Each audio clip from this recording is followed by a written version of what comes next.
Timbog ang isang 25 anyos na lalaki matapos mabilhan ng iligal na droga ng kosher buyer sa Puerto Princesa City, Palawan.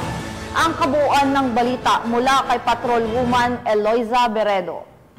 Isang lalaki sa Joint Anti-Illegal Drug Operation ng City Drug Enforcement Unit at Puerto Princesa Philippine National Police sa Barangay Siksikan, lungsod ng Puerto Princesa noong ika-18 ng Hunyo taong kasalukuyan.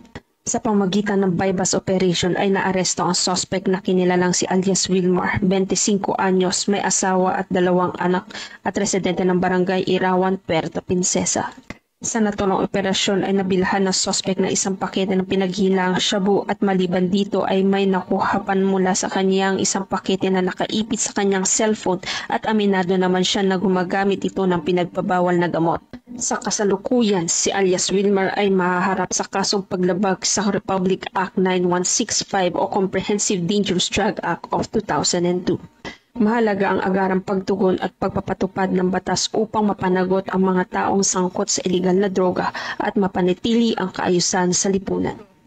Mula dito sa Calapan City, Oriental Mindoro, ako ang iyong PNN Correspondent Patrol Woman Eloisa Joy V. Beredo, alagad ng batas, tagataguyod ng Balitang Pulis. Maraming salamat, Patrol Woman Beredo.